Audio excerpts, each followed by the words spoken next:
Ok, bonjour chers auditeurs, bonjour. Ce matin, nous allons aborder un thème vraiment alléchant et c'est la question du miracle.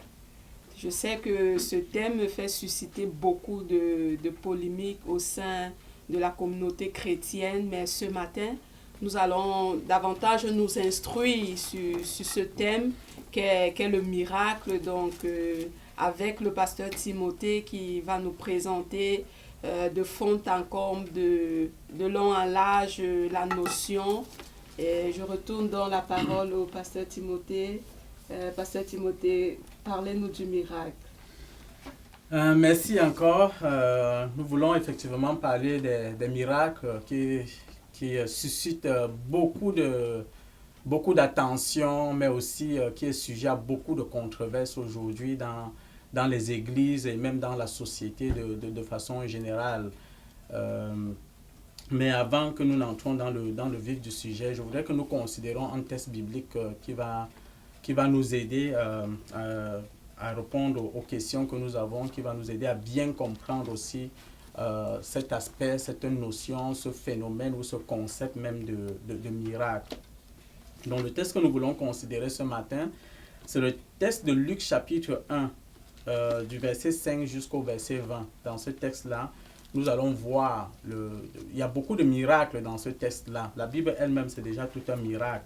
Alors nous allons considérer ce texte-là ce matin, puis nous allons parler un peu de la notion du miracle. Je vais ressortir un peu certains éléments, certaines choses qui font référence au miracle dans ce texte-là. Donc je vais lire le texte pour nous. Si vous avez votre Bible, vous pouvez ouvrir avec nous. C'est l'évangile de Luc au chapitre 1. Nous lisons du verset 5 au verset 20. Je vais d'abord nous mettre en contexte ici pour nous expliquer que l'évangile de Luc fait partie des 4 évangiles et ça fait partie des 3 autres évangiles que nous appelons les évangiles synoptiques, c'est-à-dire des évangiles qu'on peut mettre ensemble et comparer. Ça exclut l'évangile de Jean.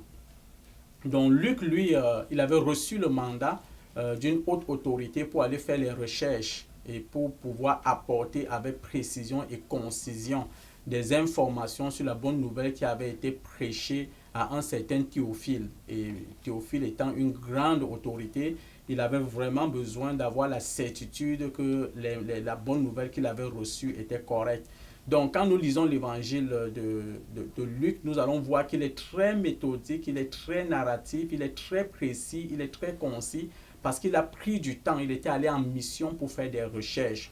Et ça, c'est l'une des choses qui nous donne de la fiabilité dans ses écrits. Donc, dans ce texte-ci, il y avait déjà beaucoup de temps où Dieu ne parlait pas. Donc, ici, on parle de la naissance de Jean-Baptiste, que plusieurs personnes connaissent, qui était le précurseur du Messie, c'est-à-dire celui qui est venu annoncer que le Messie est sur le point d'arriver. Le peuple d'Israël attendait le Messie. L'arrivée du Messie, c'était quelque chose de miraculeux parce qu'on sait que c'est Dieu qui venait pour habiter avec nous. Et donc, c'est le récit du précurseur que nous lisons ce matin. Donc, je commence la lecture pour nous au verset 5. La Bible dit que du temps d'Hérode, roi de Judée, il y avait un sacrificateur nommé Zacharie de la classe d'Abia. Sa femme était d'entre les filles d'Aaron et s'appelait Élisabeth. Juste dans ce premier verset qui est introductif à la naissance de Jean-Baptiste, nous pouvons déjà relever beaucoup de choses, c'est-à-dire la grande précision et la grande concision avec lesquelles Luc nous rapporte l'événement. C'est-à-dire qu'il nous parle du temps d'Hérode, c'est-à-dire que on peut vérifier dans l'histoire, tout historien sérieux peut aller regarder est-ce que Hérode a véritablement vécu, qui était-il. Luc est très précis, c'était le roi de Judée, et il dit qu'en cette période-là, il y avait un sacrificateur, il donne son nom, il s'appelait Zacharie, il donne sa classe, il était de la classe d'Abia, il précise bien que sa femme était d'entre les filles d'Aaron, et s'appelait Élisabeth. C'est des précisions très importantes que nous allons voir tantôt, mais qui vient asseoir la crédibilité de son texte et de ce qu'il nous raconte ici. La Bible dit que tous deux étaient justes devant Dieu, observant d'une manière irréprochable tous les commandements et toutes les ordonnances du Seigneur. Ils n'avaient point d'enfant parce qu'Élisabeth était stérile et ils étaient l'un et l'autre avancés en âge. Or, pendant qu'il s'acquittait de ses fonctions devant Dieu, selon le tour de sa classe, il fut appelé par le sort, d'après la règle du sacerdoce, à entrer dans le temple du Seigneur pour offrir le parfum. Toute la multitude du peuple était dehors en prière à l'heure du parfum. Alors, un ange du Seigneur apparut à Zacharie et se tint debout à droite de l'autel des parfums. Zacharie fut troublé en le voyant et la frayeur s'empara de lui. Mais l'ange lui dit, ne crains point, Zacharie, car ta prière a été exaucée. Ta femme Élisabeth t'enfantera un fils et tu lui donneras le nom de Jean. Il sera pour toi un sujet de joie et d'allégresse et plusieurs se réjouiront de sa naissance. Car il sera grand devant le Seigneur. Il ne boira ni vin, ni liqueur enivrante et il sera rempli de l'Esprit Saint dès le sein de sa mère. Il ramènera plusieurs des fils d'Israël au Seigneur leur Dieu. Il marchera devant Dieu avec l'esprit et la puissance d'Élie pour ramener les cœurs des pères vers les enfants et les rebelles à la sagesse des justes, afin de préparer au Seigneur un peuple bien disposé. Zacharie dit à l'ange, à quoi reconnaîtrai-je cela, car je suis vieux et ma femme est avancée en âge. L'ange lui répondit, je suis Gabriel, je me tiens devant Dieu. J'ai été envoyé pour te parler et pour t'annoncer cette bonne nouvelle. Et voici, tu seras muet et tu ne pourras parler jusqu'au jour où ces choses arriveront parce que tu n'as pas cru à mes paroles qui s'accompliront en leur temps. Donc voilà notre texte biblique que nous voulons considérer. Et je voudrais ressortir ici 5 points comme chemin qui nous conduit vers le miracle. Parce que le miracle est une réalité. Comme nous le voyons dans ce texte, Dieu n'a pas changé. La parole de Dieu n'a pas changé. Le miracle, c'est quelque chose que Dieu le fait. C'est dans les normes de Dieu. C'est dans l'habitude de Dieu. C'est l'ordinaire de Dieu. C'est la nature de Dieu d'accomplir des choses qui sont extraordinaires. Alors, le premier point que je voudrais ressortir ici pour nous, et je voudrais dire qu'en cette année 2023 et pour la suite de nos vies, nous pouvons expérimenter le miracle de Dieu à tous les jours. Le premier point que nous ressortons ici, c'est de marcher devant Dieu. La Bible dit que quand nous lisons les 2 premiers versets, la Bible parle de Élisabeth, la Bible parle de Zacharie. Et la Bible dit que Zacharie était un sacrificateur, c'est-à-dire que c'était un ouam, c'était un appelé de Dieu. Et l'apôtre Paul dira que l'ensemble du peuple de Dieu, Dieu a fait de nous un royaume de sacrificateurs. C'est-à-dire que ne te dis pas que c'est parce que c'était Zacharie. Non, c'est toi aussi, c'est moi aussi. Tous ceux qui croient au Seigneur, la Bible dit que nous sommes un royaume de sacrificateurs. Dieu a fait tous de nous des sacrificateurs. Qu'est-ce que le sacrificateur faisait? Il était appelé à représenter le peuple et à offrir des parfums à Dieu. Et la Bible dit qu'aujourd'hui, les parfums que nous offrons à Dieu, c'est notre obéissance, c'est notre louange, c'est notre adoration, c'est notre service à Dieu. Et notre service, ce n'est pas seulement un service à Dieu. Lorsque nous servons les personnes qui nous entourent, dans nos familles, dans nos maisons, au travail, sur le chemin, tous ceux que nous rencontrons dans la vie, nous sommes au service du Seigneur. Il faut que nous implémentons cela. Il y a aujourd'hui cette notion-là où les gens essaient de distinguer l'œuvre de Dieu dans la maison de Dieu avec ce qui se passe dans le séculier. Et les gens disent que dans la maison de Dieu, on sert Dieu et quand tu es dans ton travail, c'est comme tu ne servais pas Dieu. Je voudrais dire que ce n'est pas correct, ce n'est pas une bonne interprétation de ce que Dieu veut. Dieu veut que tu voies ta vie, ton travail, ta profession, ce que tu accomplis comme étant un service pour lui. Donc je voudrais te dire ce matin que si tu es infirmière, si tu es avocat, si tu es juge, si tu es notaire, si tu es enseignant, qu'importe le domaine de ton activité dans lequel tu te trouves, il faut savoir que ton travail est un ministère précieux aux yeux de Dieu, comme le ministère pastoral, comme celui qui fait l'enseignement biblique, comme celui qui est enseignant à l'école biblique, comme celui qui travaille dans l'église. Aux yeux de Dieu, vous avez tous reçu un appel. Ce qui est le plus important, c'est que chacun fasse fidèlement ce qu'il a à faire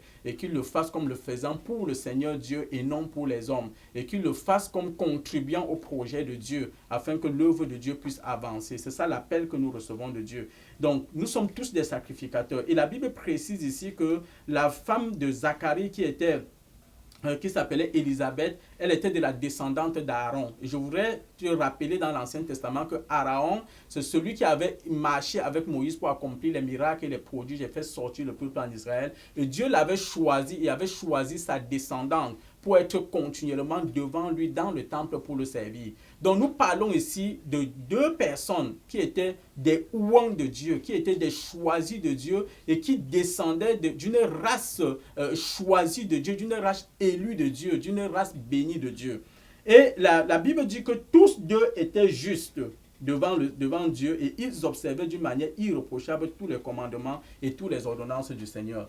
Donc nous parlons du chemin du miracle et ce que la parole de Dieu nous enseigne ici pour ce couple-là, c'est que c'est un couple qui marchait devant le Seigneur dans la fidélité et dans l'intégrité. Ils n'étaient pas dans le compromis. Ils avaient vraiment compris leur appel. Ils avaient compris qui ils servaient. Ils avaient compris le Dieu en qui ils avaient cru. Et ils marchaient sans comparaison. Ils suivaient Dieu, ils marchaient devant Dieu, ils lisaient la parole de Dieu, ils méditaient la parole de Dieu, ils faisaient tous leurs efforts pour accomplir, pour faire et pratiquer ce que la parole de Dieu leur recommandait de faire. Et la Bible dit qu'ils le faisaient d'une manière irréprochable. C'est ce qui était attendu des sacrificateurs. Donc ce n'étaient pas des gens qui avaient des vies comprometteuses, des vies qui étaient douteuses et tout. Non, ils étaient vraiment assidus. Ils étaient assidus à la lecture de la parole de Dieu, à la méditation de la parole de Dieu, dans le jeûne quand il fallait, dans la prière quand il fallait, dans le monde comme il fallait, dans une vie de sanctification. Et lorsque nous parlons de marcher fidèlement avec Dieu, nous parlons d'une vie d'obéissance. Souvenez-vous, la parole de Dieu dit que l'obéissance vaut mieux que les sacrifices. Donc Dieu nous appelle à marcher dans l'obéissance à sa parole, de marcher dans l'obéissance à ses commandements, de marcher dans l'obéissance à ses instructions. Donc ça, c'est l'appel de Dieu pour nos vies. Ça fait aussi appel à la foi. Dans la foi, il y a la notion de l'obéissance aussi. Mais la foi, c'est de faire confiance en Dieu et de savoir que Dieu est capable de nous accorder tout ce que nous demandons, capable de pourvoir à nos besoins, capable de nous protéger, capable de nous délivrer, capable de nous conduire et que lorsqu'il nous demande de prendre une direction, nous devons suivre la direction que Dieu nous donne. Lorsque Dieu s'adresse à nous, c'est comme le GPS. C'est-à-dire que tu t'en vas, Dieu te dit voilà la destination à laquelle tu dois aller, mais tu ne peux pas demander, oui, tu peux demander peut-être au GPS de te dire c'est quoi le chemin de l'itinéraire et tout, mais quand tu suis le GPS et qu'il te dit tourne à gauche, mais tu tournes à gauche, tu ne sais pas qu'est-ce que tu vas rencontrer à gauche. Mais si tu commences à tourner à droite, tu dévies de l'itinéraire, ça se peut que tu te perdes sur le chemin. Donc Dieu, quand il nous appelle à marcher par la foi, c'est de lui faire confiance que ce qu'il nous demande de faire, là où il nous demande d'aller, c'est parce que lui connaît le chemin. Quel que soit ce que nous allons rencontrer sur le chemin, nous pouvons nous appuyer en tout temps sur lui, nous retourner vers lui et dire Seigneur, c'est toi qui m'as dit d'emprunter ce chemin. Et j'en profite ici pour te dire, parce que nous parlons du miracle, ça peut être dans ton foyer que tu attends un miracle, mais c'est Dieu qui a institué le mariage. Le Seigneur a béni ton mariage, tu es dans ton mariage, tu fais face à des difficultés, la foi demande que tu te retournes vers Dieu qui a institué le mariage pour lui demander une intervention divine. C'est Dieu qui donne des enfants. Tu peux t'attendre à des miracles pour ton enfant, c'est Dieu qui donne des enfants. Si tu te tournes vers Dieu pour dire Seigneur, voici la situation de mon enfant, certainement le Seigneur va intervenir. C'est Dieu qui donne la santé, c'est Dieu qui donne la vie. Les médecins, les infirmiers font un travail formidable. Ce qu'ils font, c'est qu'ils soignent. Mais en réalité, c'est Dieu qui guérit. Et donc, sur ton lit de l'hôpital, pendant que tu prends des médicaments, il faut t'attendre à Dieu. Et lorsque tu t'attends au Seigneur, c'est lui qui est capable de te guérir, de te relever. Et je justifie mes propos parce que vous pouvez entrer à l'hôpital avec le même diagnostic, coucher sur 2 lits, recevoir du même médecin le même traitement. L'un se lève et l'autre ne se lève pas. Donc c'est Dieu qui guérit, ce n'est pas les médicaments qui guérissent. Nous devons mettre la foi en Dieu avant de mettre notre foi dans le processus et dans tout ce que Dieu peut utiliser pour accomplir notre guérison. Ça peut être dans ton travail que tu as besoin de l'intervention divine. Ça peut être dans tes finances que tu as besoin de l'intervention divine. Ça peut être même comme dans le cas de ce couple-ci. La Bible dit qu'ils n'avaient pas d'enfants, ils étaient avancés en âge.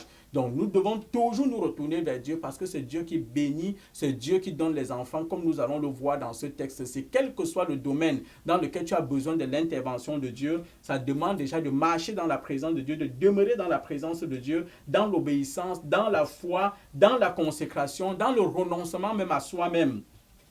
Dans la communion, dans une vie d'adoration, dans une vie de louange. Le fait que tu serves le Seigneur ne t'épargne pas des problèmes. Ça ne veut pas dire que tu n'auras aucune situation. Ça ne veut pas dire que tu n'auras pas de problème. Et ça, c'est mon deuxième point. C'est être conscient que nous sommes des êtres humains, que nous vivons dans un monde déchu. Et que même si nous marchons fidèlement avec Dieu, même si nous sommes un royaume de sacrificateurs, même si nous sommes le peuple de Dieu, même si nous sommes les ouans de Dieu comme ce peuple-ci, ça se peut que nous ayons des situations dans nos vies qui sont comme des situations impossibles, qui sont des situations compliquées, qui sont des situations difficiles, qui sont des situations pour lesquelles nous avons besoin d'une main miraculeuse, d'une intervention de Dieu. Alors vous allez me poser la question, donc on est enfant de Dieu, on sait Dieu et on fait face aussi à des situations comme ça. Ma réponse est oui. La réponse de la Bible est oui. Qu'en tant qu'enfant de Dieu, nous pouvons traverser des humiliations, nous pouvons traverser des trahisons, nous pouvons traverser la maladie, nous pouvons traverser la souffrance, nous pouvons traverser l'échec, nous pouvons traverser la mort, nous pouvons traverser tout type de détresse. Et la Bible de long en large nous montre cela. Il n'y a aucun verset biblique qui dit que parce que nous avons cru en Dieu, parce que nous avons notre foi en Dieu, que Dieu nous épargne de la souffrance et de la détresse qu'il y a sur la terre. Au contraire, ce que Dieu dit, c'est que nous allons affronter la persécution, nous allons affronter des difficultés. Mais la bonne nouvelle, c'est que le Seigneur dit qu'il est avec nous. Il est avec nous dans notre situation et c'est ça qui fait la différence. Dieu est toujours avec ses enfants dans leur situation. Donc quand nous lisons par exemple dans le psaume 34, le verset 20, c'est le psalmiste qui parle, c'est la parole de Dieu. Il dit que le malheur atteint souvent le juste, mais l'Éternel en délivre toujours. Et il y a un autre verset de la Bible qui dit que le sceptre de la méchanceté ne reposera point sur le dos du juste, afin que le juste ne tende pas la main vers l'iniquité. Donc la bonne nouvelle pour le peuple de Dieu, la bonne nouvelle pour les enfants de Dieu, ce qui distingue le peuple de Dieu de toute autre situation que nous pouvons rencontrer sur la terre, c'est que dans notre condition, dans notre situation, dans notre souffrance, Dieu est là avec nous. Et je voudrais te dire que là où Dieu est, la différence va se faire ressentir. Nous sommes capables de louer Dieu dans la souffrance. Nous sommes capables d'adorer Dieu dans notre souffrance, dans notre besoin le plus profond. Nous sommes capables de continuer à être heureux, à être joyeux. Et je voudrais te dire que c'est là même que commence le miracle. Le miracle ne commence pas parce que tu t'apitoies dans ta situation, parce que tu as un besoin et puis tu attends l'intervention de Dieu, elle tarde à venir, elle n'arrive pas, puis tu as reçu toutes les prières, toutes les onctions, toutes les impositions des mains, tu vois rien ne s'accomplir, puis tu es tout malheureux, puis ta face devient comme pour le cheval, tu es tout triste, et tu n'as plus aucune joie, aucune paix. C'est pas ça, c'est pas à ça que le Seigneur nous a appelés. Ça me rappelle la question de cette madame qui disait que enfant de Dieu, mais elle n'est pas épanouie, elle n'est pas heureuse et tout. Non, quelle que soit l'adversité, quel que soit ce que nous rencontrons et traversons, Dieu est avec nous.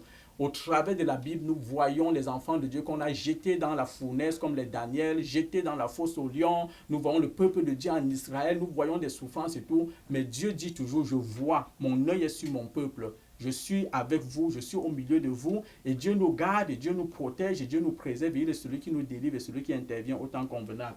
Donc, je voudrais dire qu'il faut être conscient, il ne faut pas dénier, il faut faire attention à cet évangile qu'on prêche aujourd'hui, qui dit que dès que tu crois au Seigneur, tous tes problèmes vont être résolus, tous tes problèmes sont résolus, tu n'auras aucun problème. Ce n'est pas la vérité.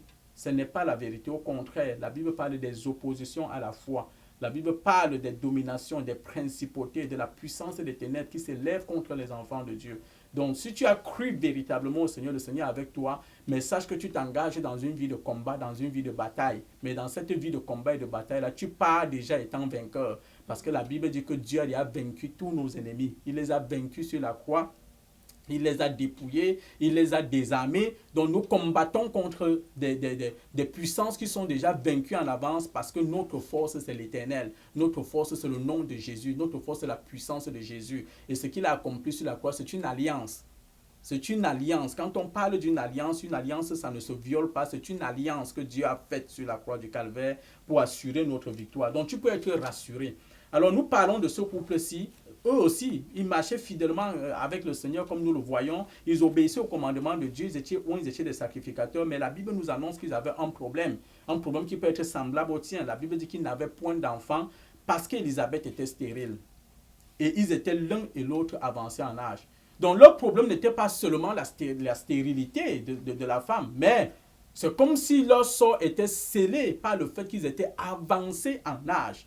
Donc, Élisabeth était certainement à l'âge de la ménopause. Selon la science, il n'y avait plus rien à espérer, il n'y avait plus rien à attendre. Son mari était déjà vieux, rien n'était plus possible pour eux. Selon le test biblique, il n'y avait plus aucun espoir. Est-ce qu'il fallait encore espérer? Mais dans leurs conditions, on voit bien qu'ils ont continué à servir le Seigneur. Ils ont gardé leur joie. Je voudrais dire que la stérilité ici, ça ressemble à un genre de choses qu'on peut comparer au désert. Parce que quand on parle de quelque chose qui est stérile, c'est quelque chose qui ne peut rien produire. Donc, c'est avec raison si nous pouvons faire la comparaison avec le désert. C'est-à-dire un lieu de sécheresse, un lieu où il y a un manquement d'improductivité, un lieu où tout ce qu'on sème ne va rien produire, ne peut rien donner. Il y a comme un sentiment d'impuissance, il y a comme de l'assoiffement, il y a même des illusions. C'est-à-dire que quand tu traverses le désert, à un moment, c'est comme de l'illusion devant toi. Tu as même tu as l'impression de voir l'issue, mais lorsque tu t'approches, tu te rends compte que c'était en fait un mirage. Au désert, on appelle ça un mirage. C'est-à-dire tu as soif, tu vois quelque chose qui brille comme une flaque d'eau, mais lorsque tu te rapproches, tu te rends compte que c'est l'effet du soleil sur le sable. Et tu es comme déçu, tu es comme découragé. Tu te dis, mais à quel moment est-ce que je vais trouver une goutte d'eau pour rafraîchir ma langue? Donc, parfois, les situations que nous traversons sont à ce point-là. Donc, on est fragile, on est tout exposé, il y a une chaleur accablante, on ne sait pas. Et puis, c'est un lieu où il y a des vents impétueux. À tout moment, tu te dis, mais est-ce que c'est la mort qui va survenir? Est-ce que c'est ma faim? Qu'est-ce qui va se passer? Et comme si ça ne suffisait pas, on est même encore exposé aux animaux sauvages lorsqu'on est dans le désert. C'est le lieu où il y a les serpents venimeux, c'est le lieu où il y a des scorpions. À tout moment, tu ne sais pas qu'est-ce qui va t'arriver. Mais je voudrais te dire que dans le désert, le Seigneur est avec toi. La première épreuve du Seigneur Jésus-Christ a commencé au désert. Donc, s'il a eu la victoire au désert, c'est parce qu'il savait que nous pouvons rencontrer les déserts dans nos vies. Et la victoire qu'il a remportée est une victoire qui est dédiée à tout son peuple. Qu'importe le désert que tu peux traverser, il faut te souvenir que Jésus a été au désert et qu'il a vaincu tous tes ennemis au désert. Tu es donc vainqueur dans ton désert. Et nous allons voir comment ce couple, dans ce cheminement, a réussi à obtenir l'intervention de Dieu dans leur vie et ils sont sortis de leur désert.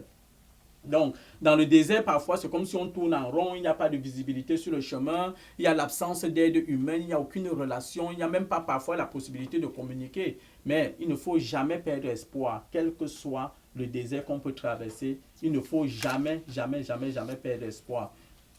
Donc, la troisième des choses que je voudrais nous dire, mon troisième point ici, c'est de continuer le service fidèlement. Lorsque nous lisons au verset 8, malgré le désert de ce couple-là, malgré la stérilité, malgré le fait qu'ils étaient avancés en âge, il faut savoir aussi que ce n'était pas sans implication sur la vie du couple et sur l'ensemble de la communauté du peuple d'Israël. Parce que la Bible dit que quand nous lisons dans l'Ancien Testament, dans Exode 23, le verset 26, être stérile, c'était comme une malédiction en Israël. Donc voilà une femme qui est de la descendante d'Aaron, qui n'avait rien fait, qui était ouane, qui était bénie, comme son époux qui était stérile. Donc tout le monde la regardait, mais elle n'a pas d'enfant. C'était comme si elle avait été maudite. Et si vous lisez bien la Bible, c'est ce que la parole de Dieu dit. Le Seigneur dit qu'il n'y aura pas de femme qui avorte chez toi, il n'y aura pas de stérile. Mais qu'est-ce qui pouvait se passer qu'un couple qui sert Dieu aussi fidèlement soit frappé par la stérilité? Ils incarnaient même la malédiction. Et puis, même pour son mari, Zacharie, lui, en tant que père, il avait besoin d'un enfant pour assurer sa progéniture, pour que son nom ne disparaisse pas d'Israël. Donc, le couple avait des sérieux problèmes. Donc, quand l'homme regardait sa femme, il se demandait est-ce que sa femme a la malédiction? Et puis, la femme regardait son mari, et puis, elle se disait, mais je ne vais pas assurer la postérité de mon mari, donc à cause de moi, son nom va être éteint en Israël. Au-delà de ça, c'était des sacrificateurs. Le sacerdoce se transmettait de père en fils. Donc il y avait aussi une inquiétude pour Zacharie, que je suis sacrificateur, mais après moi, le service va continuer comment? Et ça se transposait sur le peuple entier qui les regardait et qui s'interrogeait. Que, mais après Zacharie, qu'est-ce qui va se passer puisqu'il n'y a pas d'enfant? Comment nous allons faire? Donc les cris étaient là. Donc c'était vraiment c'était une situation très désemparante. Et je ne sais pas quelle est ta condition. Peut-être tu t'assois chaque jour, l'ennemi vient avec des questions comme ça là. Il te demande comment va être ton lendemain, comment va être ta vie, comment les choses vont se passer dans ton couple, comment les choses vont se passer avec ton enfant, dans ton emploi, comment les choses vont se passer. Tu as besoin d'une intervention, je dirais même urgente de la part du Seigneur. Mais dans le cas de ceux-ci, même l'urgence ne servait à rien parce que la Bible dit qu'ils étaient avancés en âge. Donc quand ils se regardaient, même ils voyaient l'impossibilité à tous les niveaux. Ils avaient, oui, la pression était là, mais qu'est-ce qu'ils pouvaient faire? Ils ont essayé humainement, certainement, ça n'a rien donné. Est-ce qu'eux, ils ne priaient pas? Ils priaient, certainement, ils demandaient l'intervention de Dieu, ils demandaient un miracle de la part de Dieu. Et c'est ceux qui voyaient des enfants naître dans leur quartier, dans leur ville, à chaque jour. Et la question qui devait se poser, c'est est-ce que Dieu nous a oubliés? Est-ce que Dieu pense encore à nous? Mais malgré cela, la Bible nous montre qu'ils ont continué à servir le Seigneur. Lorsque nous lisons le verset 8, la Bible dit que pendant qu'il s'acquittait de ses fonctions devant Dieu, selon le tour de sa classe, il fut appelé par le sort. Il pouvait demander sa retraite. Il dit, oh vraiment, depuis que je sers le Seigneur, Dieu n'a pas exaucé ma prière. Vraiment, je suis une honte pour Israël, que quelqu'un d'autre prenne la charge. Vraiment, je n'en voudrais plus, je suis désemparé, je n'ai plus de joie, je n'ai pas de paix. Non. Mais la Bible dit qu'il était là, il a répondu à l'appel. C'était l'appel d'une façon continue, c'était un service qu'il n'avait jamais arrêté. Il n'en voulait pas après Dieu, il savait qu'il avait une situation. Il ne s'attendait pas ce jour-là à ce que quelque chose arrive. Et la Bible dit que lorsqu'il est entré, il a été surpris par la visitation de l'ange. Et ce que je voulais dire ici, c'est que pendant que tu attends le miracle de Dieu, il faut que le projet de Dieu soit tout pour toi. Le projet de Dieu doit combler ton attente, doit combler le vide de ton cœur. Et quand nous parlons du projet de Dieu ici, nous parlons même de rendre service aux gens autour de toi. Donc les gens sombrent aujourd'hui dans les dépendances. Pourquoi? Que ce soit les alcools, que ce soit la cigarette, que ce soit la sexualité, que ce soit la pornographie. D'autres abandonnent l'église parce qu'ils pensent qu'ils vont trouver la solution ailleurs. La solution n'existe nulle part ailleurs qu'en Jésus-Christ. La solution n'existe qu'en Dieu. Et c'est ce que ce couple-là avait compris. Pierre pouvait demander au Seigneur, à qui d'autre irons-nous, Seigneur, lorsque tout le monde s'en allait? Donc ce n'est pas en quittant la maison de Dieu, en quittant le peuple de Dieu, en s'éloignant de Dieu qu'on va trouver la solution à nos problèmes. Et il faut éviter aussi les raccourcis. Moi, je bénis Dieu pour ce couple-là parce qu'on voit dans l'Ancien Testament que lorsque Abraham avait eu le même problème, lui, il allait chercher le raccourci avec sa servante et il a eu Isaac. Mais Dieu est venu lui dire non, ce n'est pas, excusez-moi, il a eu Ismaël. Et Dieu est venu lui dire non, ce n'est pas Ismaël, mais moi, je vais te donner Isaac.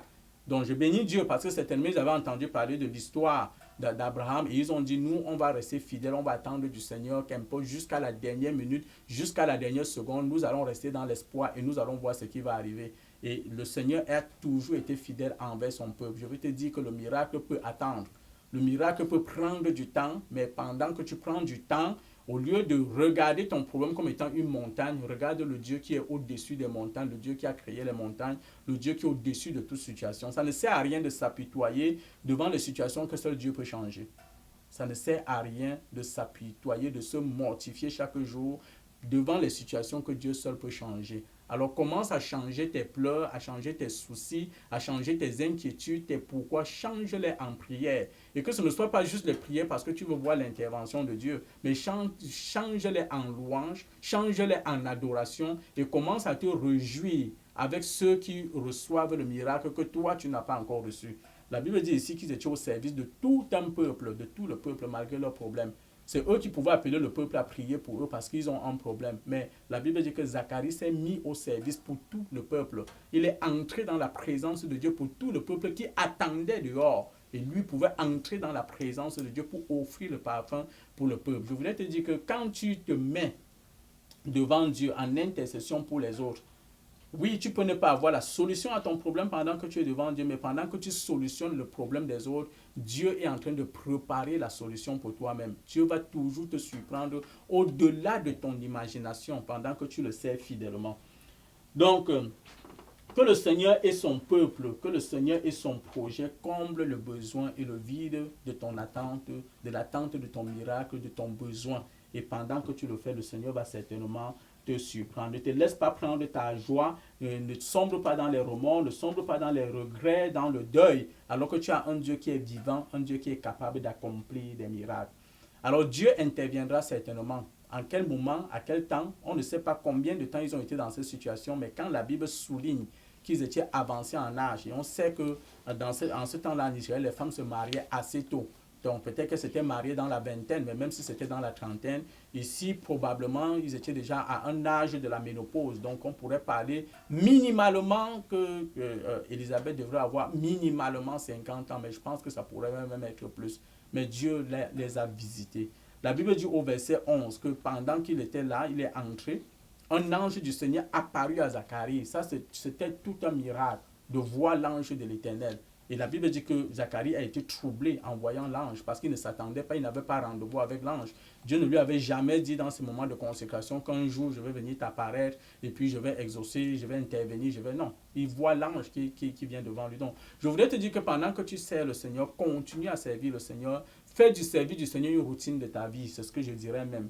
Et quand tu fais de la prière une routine de ta vie, lecture de la parole une routine de ta vie, tu fais de ça ton style de vie, dans l'obéissance, dans la consécration, dans le service des uns et des autres. C'est dans ta routine que Dieu viendra te rencontrer. C'est dans cette routine-là, dans ces choses ordinaires que tu fais de façon répétitive, que le Seigneur viendra te rencontrer. Parce que Dieu voit. Dieu voit, il sait que tu es là, Dieu te voit chaque jour, il voit ce que tu fais chaque jour. Le Seigneur te rencontrera certainement. Certains vont dire que ah non, ça c'est la religion. Oui, c'est la religion, mais la Bible nous montre que ça porte du fruit. Nous sommes appelés à demeurer continuellement dans la présence du Seigneur, à le servir continuellement. Et c'est pendant que nous le faisons continuellement de cette façon-là que nous allons certainement être bénis. Lorsque l'ange vient, qu'est-ce qu'il lui dit? Il lui annonce une très bonne nouvelle. Il lui dit, ta prière est exaucée. Ça veut dire qu'il priait et qu'il adressait une prière à Dieu. Seigneur, je veux avoir un enfant. Ça, c'est la réponse, ce que l'ange lui dit ici, nous permet de comprendre que le couple priait pour un enfant. Et la Bible ne dit pas que Dieu leur donne seulement un enfant, mais la Bible leur dit que Dieu leur donne un enfant qui va non seulement être leur enfant à eux, mais qui va être une bénédiction pour tout le peuple entier. Écoutez la destinée de cet enfant-là. Donc, je voudrais dire que ce qu'on obtient par la prière, ce qu'on obtient par l'intervention de Dieu, c'est quelque chose qui est extraordinaire, qui sort de l'ordinaire pour accomplir l'extraordinaire. Et c'est pour ça qu'il est bon que tout ce que tu peux avoir, même si tu penses que c'est de façon ordinaire, et même si tu as les moyens de façon ordinaire d'obtenir des choses, il est bon d'aller dans la présence de Dieu pour le désirer. Dans le miracle, peut-être, tantôt, on va davantage le développer. Il y a des gens qui pensent que Dieu n'est pas intéressé par les détails de nos vies. Moi, je dirais que dans tout ce que nous faisons dans nos vies, si nous mettons Dieu au centre et en premier, et nous reconnaissons qu'il est celui qui peut intervenir à tous égards, notre vie sera une vie de miracle, une vie extraordinaire à tous égards, dans tous les domaines, dans toutes les dimensions et même dans les détails. Et moi, je nous encourage à vivre cela. Donc la Bible dit ici que non seulement il va avoir un fils, c'est-à-dire que la honte d'Élisabeth est ôtée, c'est l'assurance que son père va avoir une progéniture est assurée, mais en plus la Bible dit qu'il sera pour toi un sujet de joie et d'allégresse et plusieurs se réjouiront de sa naissance. Il sera grand devant le Seigneur, très important. La Bible appelle Jean-Baptiste grand devant le Seigneur. D'ailleurs, le Seigneur Jésus lui-même a dit qu'il n'y a pas eu de plus grand prophète que Jean-Baptiste. Il ne boira ni vin, ni liqueur, ni vin. Il sera rempli de l'Esprit Saint dès le sein maternel. Et ça vient encore nous montrer l'importance de la vie depuis le sein maternel. Je sais que nous vivons aujourd'hui dans une société où on ne considère l'être vivant que lorsqu'il est sorti du sein maternel et tout. Mais ici, on voit que Dieu donne l'Esprit Saint à un fœtus dans le sein maternel. Ça nous montre l'importance de la vie depuis le sein maternel, depuis la conception. Et lorsque l'ange parle ici, l'enfant n'est même pas encore conçu. Et c'est ça qui nous amène à comprendre que nous sommes des destinées voulues par Dieu. Donc un fœtus est une destinée voulue par Dieu, préparée, conçue d'avance par Dieu.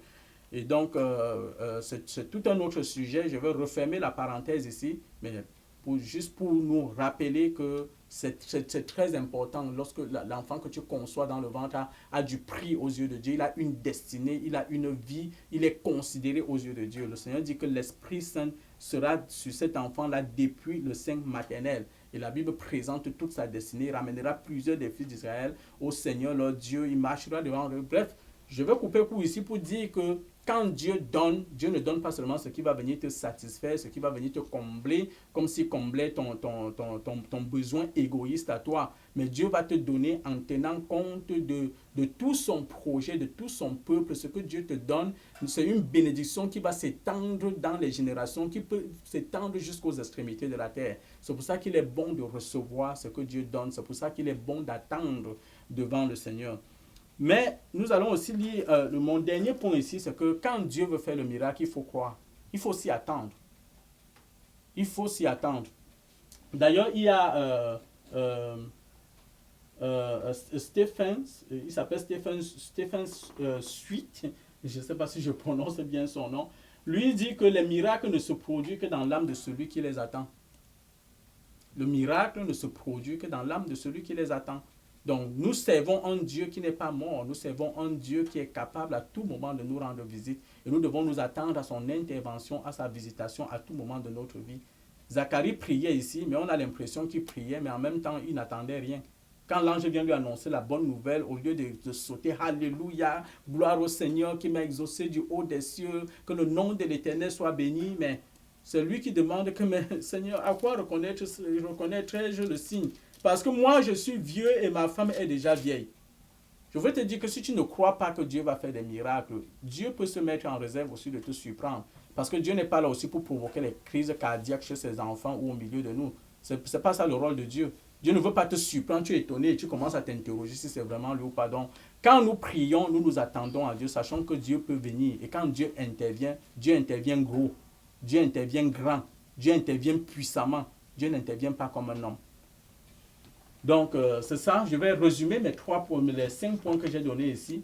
Le chemin vers le miracle, c'est de marcher devant Dieu, d'être conscient que nous sommes des êtres humains et que nous vivons dans un monde qui est déchu, dont nous pouvons rencontrer des situations qui nécessitent l'intervention de Dieu. Le 3e point, c'est de continuer à servir le Seigneur fidèlement dans son projet et à servir les hommes et les femmes qu'il a placés autour de nous, les enfants compris, et même les animaux et la nature compris, parce que c'est Dieu qui a fait la nature, nous devons en prendre soin sur le plan écologique. Le 4e point ici, c'est de savoir que Dieu viendra certainement.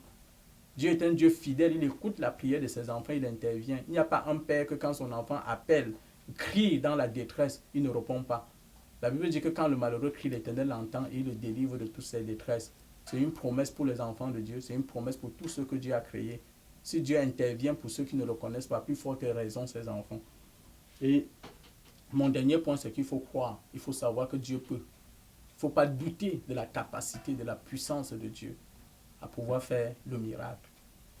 Donc que le Seigneur bénisse cette parole dans ton cœur et nous allons avoir un échange un peu pour entrer un peu plus en profondeur sur la façon dont les miracles se produisent aujourd'hui. Donc Solange, je te repasse la parole. Merci Pasteur Timothée pour cette parole riche, bénissante.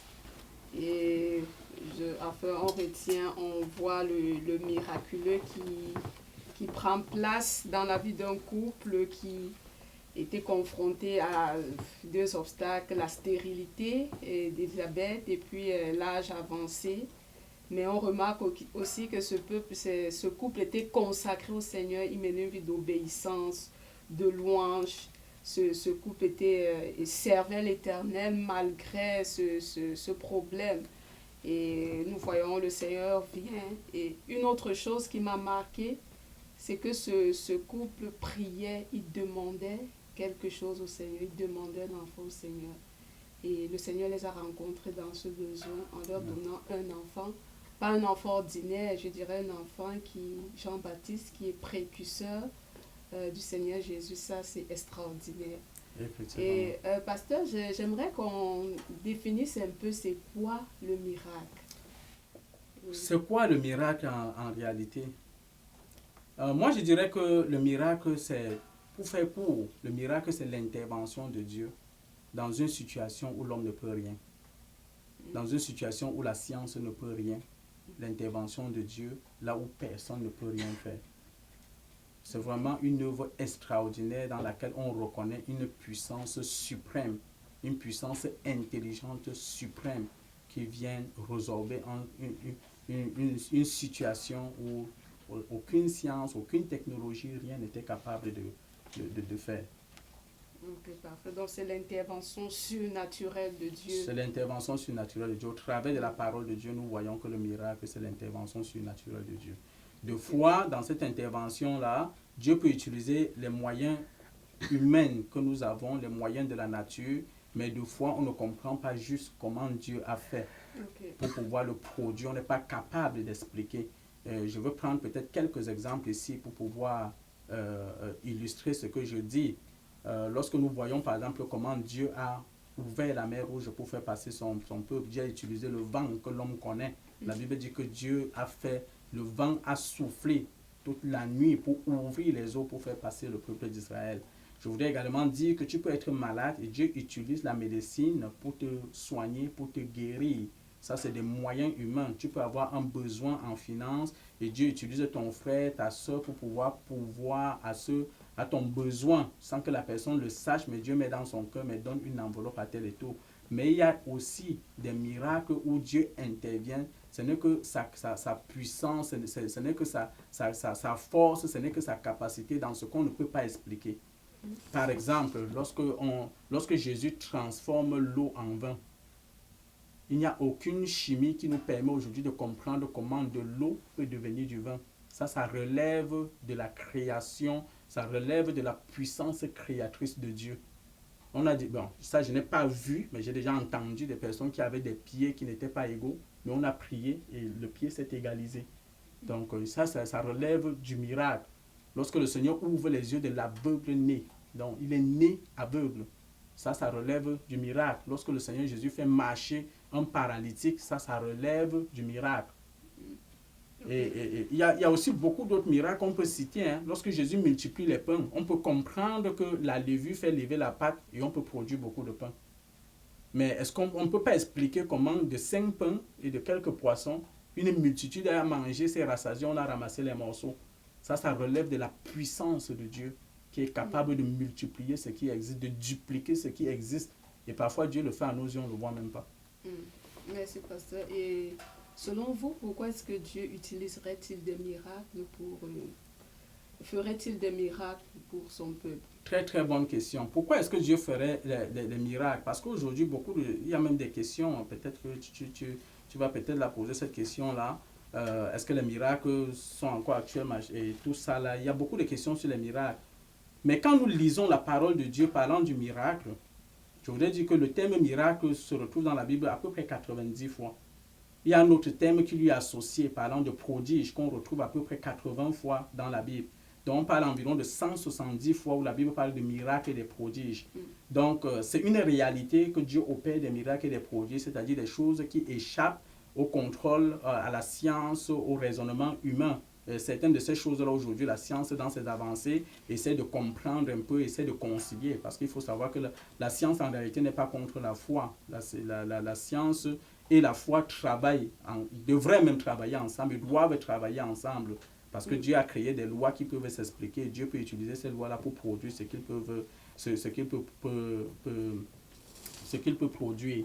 Donc, pourquoi les miracles? Quand nous considérons les miracles de la Bible, nous allons voir qu'il y a deux fonctions des miracles. Il y a la fonction où Dieu se révèle et il y a la fonction où Dieu veut restaurer les vies. C'est principalement pour ces raisons-là que Dieu fait les miracles. Dieu se révèle, Dieu veut montrer qu'il est Dieu, Dieu veut se révéler comme étant Dieu, comme étant celui qui est capable et tout.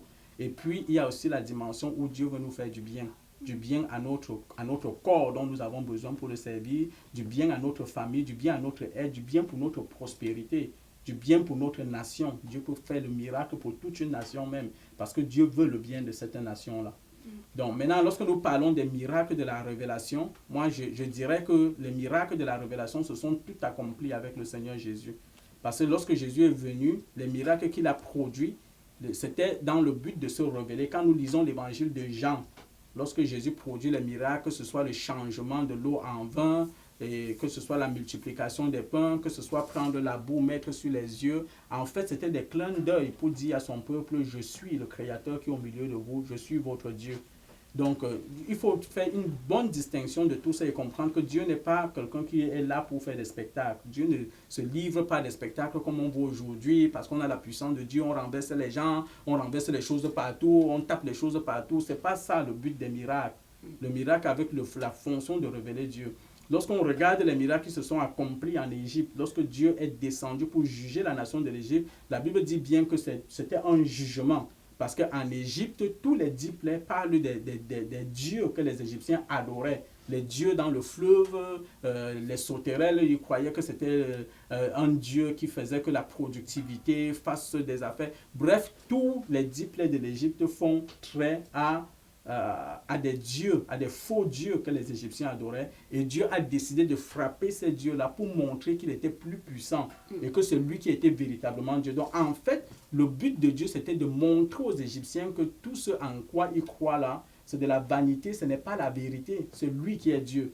Et c'est pour ça que Pharaon s'entête jusqu'à perdre son fils. Parce que lui pense que son Dieu Ramsès, celui qui est Dieu, qui donne la vie, celui qui peut protéger. Mais Dieu frappe son fils pour montrer que je suis l'auteur de la vie, je peux donner la vie et je peux reprendre la vie. C'était ça l'objectif de Dieu. Okay. Et les autres miracles, comme nous pouvons le voir avec Élie, avec Élisée ou avec le Seigneur Jésus, il faut aussi noter que le Seigneur Jésus n'était pas un spectaculaire des miracles. Au contraire, quand nous lisons dans l'Évangile, à chaque fois qu'on a voulu qu'il fasse des miracles, Jésus a toujours voulu se retirer. Il n'était pas là pour faire des miracles, pour montrer aux gens que... Non, ce n'était pas ça le but du Seigneur. Ceux pour qui Jésus a fait les miracles, c'est ceux dont il avait compassion. Il y avait un objectif qui était toujours derrière ce miracle-là. C'était l'exaucement des prières par la compassion, par l'amour de Dieu. Ce n'était pas une démonstration spectaculaire de la puissance pour montrer que Dieu n'a pas besoin de ça. Là.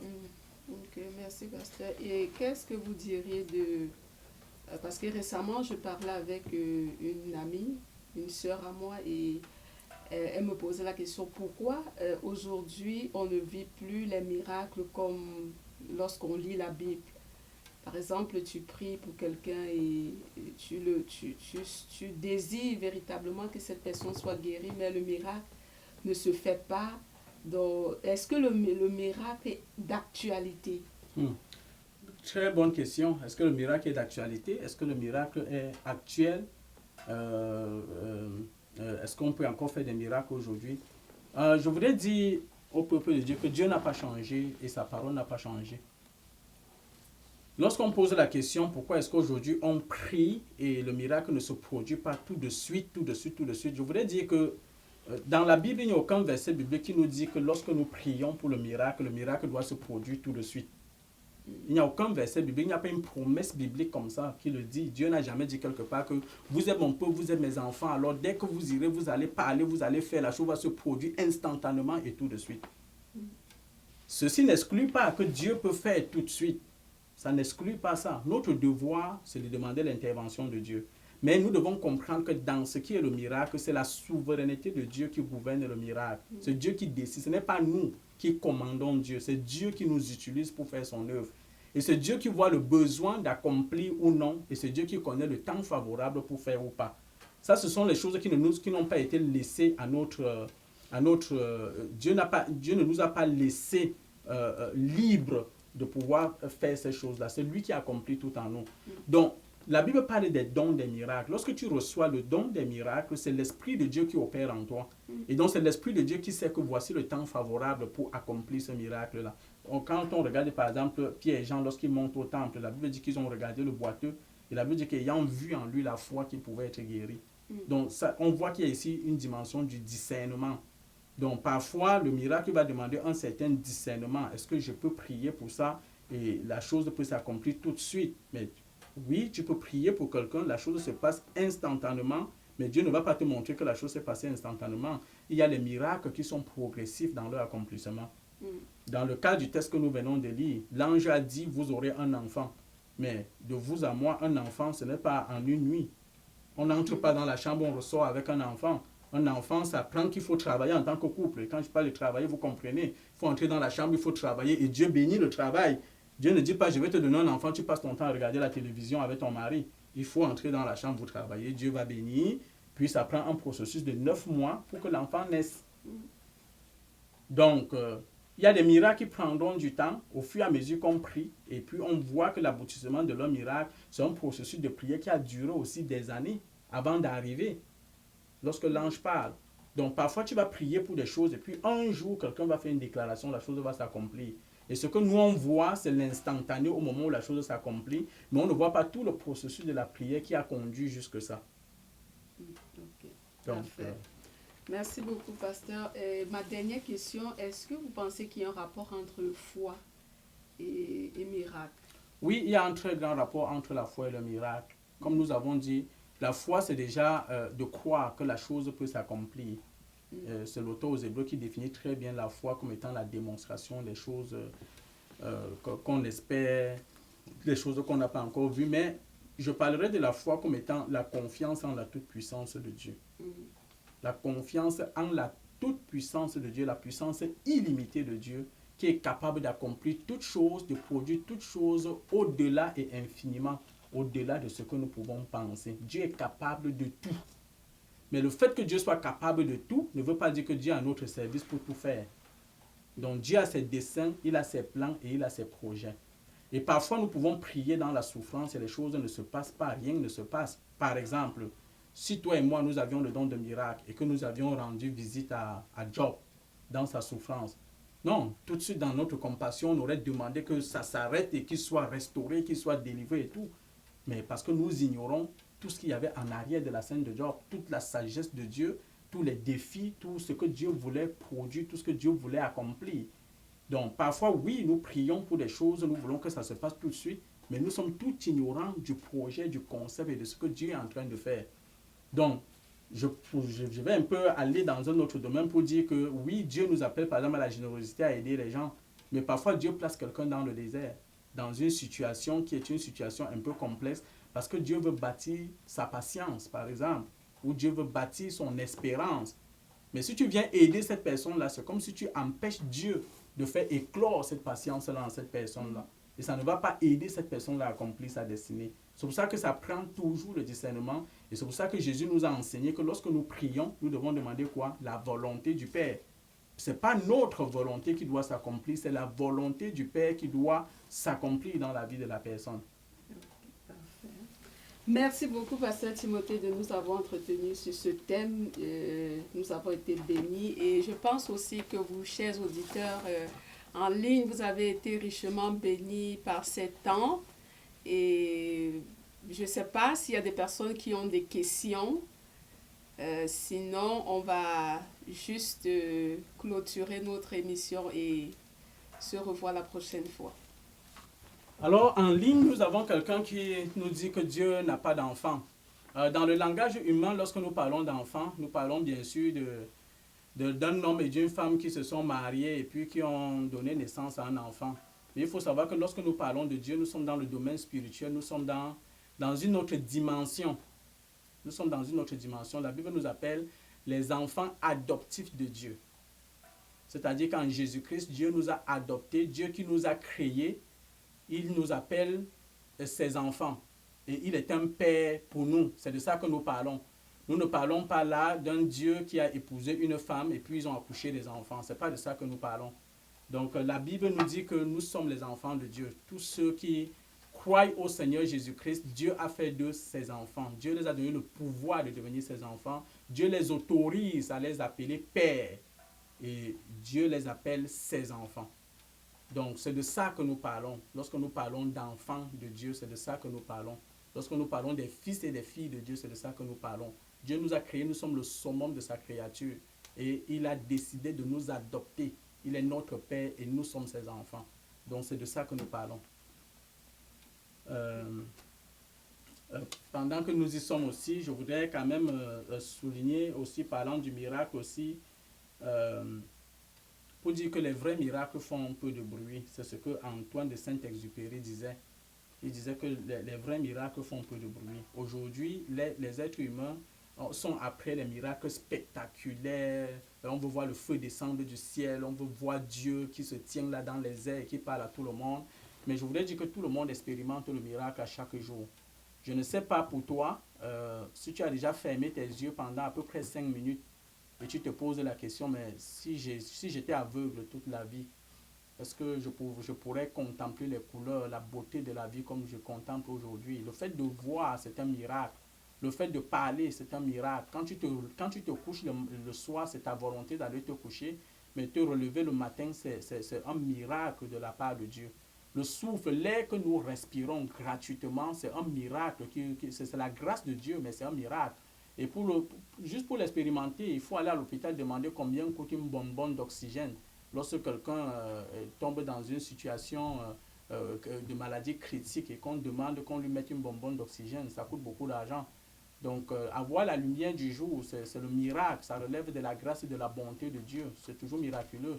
Lorsque nous sortons de la maison le matin, nous démarrons notre auto, nous allons à pied ou à moto ou à vélo et nous revenons chez nous. C'est le miracle de la protection de Dieu sur notre chemin. Donc, je voudrais dire que le miracle, nous l'expérimentons chaque jour. Manger à sa faim, avoir de l'eau, c'est toujours la provision miraculeuse de Dieu. Il y a des personnes qui se disent que oh, j'ai travaillé fort pour avoir ceci, c'est le fruit de mon travail, c'est parce que j'ai travaillé. Je voudrais te dire que c'est la grâce et c'est le miracle de Dieu, parce que si Dieu ne te donne pas la santé, si Dieu ne te donne pas la respiration, si Dieu ne te donne pas le mouvement, si Dieu ne te donne pas la paix, si Dieu ne te donne pas tout ce qui entoure ces choses-là sur lesquelles tu n'as pas de contrôle, il ne va pas être possible pour toi de pouvoir accomplir ce que tu as. Donc tout est miracle et nous vivons le miracle à tous les jours de notre vie. Donc je voulais aussi souligner que le miracle ne s'oppose pas, le miracle n'est pas opposé ni à la foi ni à la science. Hein. Et je veux recommander pour vous qui êtes en ligne, ce livre de Stephanie Reeder, ça s'appelle Est-il possible?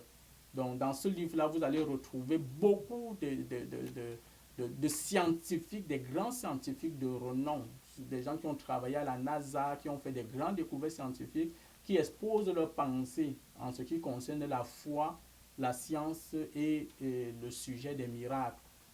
Comme lui, pasteur, disait, un peu de science nous éloigne de Dieu, mais plus nous connaissons la science, plus elle nous rapproche de Dieu.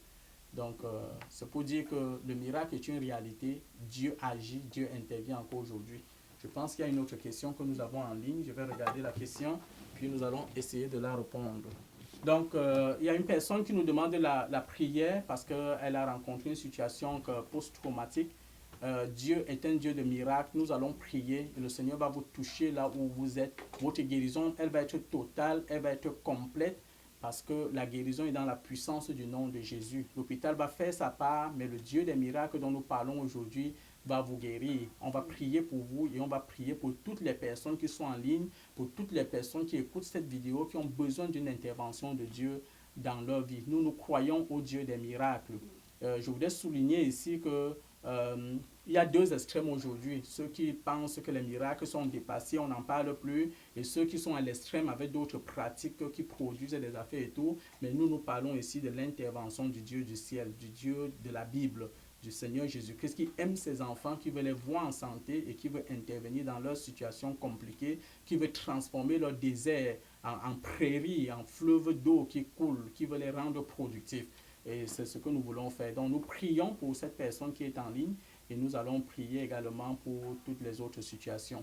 Éternel notre Dieu, par le nom de Jésus-Christ de Nazareth, parce que la Bible dit que c'est dans le nom de Jésus-Christ que les choses s'accomplissent. Nous voulons prier, Seigneur Papa, pour cet auditeur, Seigneur Papa, en ligne, qui écoute ta parole, qui met la foi, Seigneur, en toi, qui croit en ton intervention, en ta puissance et en ton miracle, Seigneur. Quel que soit le pays, le lieu où la personne se trouve en ce moment, Saint-Esprit de Dieu, nous prions, Seigneur, que tu descendes, Seigneur, comme tu as envoyé ton ange pour rencontrer Zacharie, Seigneur, descends dans la vie de cette personne qui a demandé la prière et que la personne recouvre la santé totale, la guérison totale de la chevelure jusqu'à la plante des pieds. Je proclame la guérison par le sang de Jésus. Je proclame la santé par le sang de Jésus. Je proclame une délivrance totale, une délivrance complète. Seigneur, utilise tous les moyens, Seigneur, les moyens de ta puissance par ton esprit, Seigneur, pour le restaurer. Seigneur, que l'ordre revienne dans son corps, dans son âme, dans son esprit, que la personne expérimente la paix, expérimente la joie, expérimente la guérison divine et revienne témoigner que tu l'as guéri, parce que tu es le Dieu qui guérit encore aujourd'hui, Seigneur.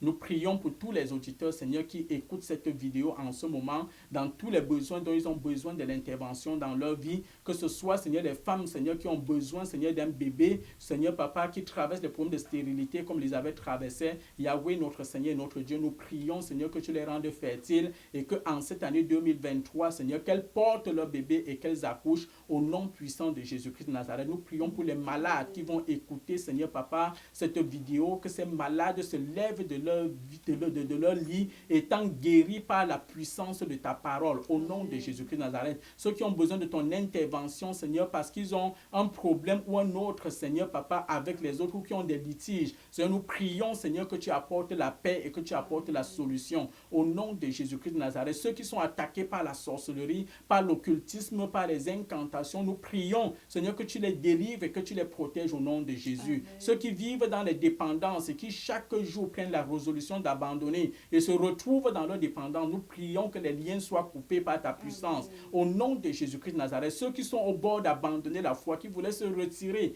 de ta maison ou de ta présence, Seigneur, garde-les parce que c'est dans ta présence que se trouve la solution. Bénis les, Seigneur, nous prions au nom de Jésus. Ceux qui ont besoin d'un miracle financier, nous prions, Seigneur, que tu les bénisses. Seigneur, que tu les rencontres dans leurs besoins, Seigneur, nous prions au nom de Jésus. Amen. Bénis les étudiants qui écoutent avec la sagesse, avec l'intelligence. Bénis les couples qui ont besoin d'une intervention dans leur foyer. Amen. Cette femme, Seigneur, qui voit son couple être en train d'être déchiré. Cet homme, Seigneur, Papa, qui ne comprend pas ce qui se passe. Nous prions pour ton intervention parce que tu es l'auteur du mariage, celui qui a institué la famille. protège-les et bénis-les au nom de Jésus. Seigneur, je prie pour tous les domaines, pour tous les aspects que je n'ai pas touchés, mais parce que tu vois les besoins des cœurs, Seigneur, exauce du haut des cieux, exauce du haut des cieux, et que ton peuple expérimente la paix de ta présence, la bénédiction de ta présence, l'extraordinaire de ton intervention. J'ai prié dans le nom de Jésus-Christ. Amen.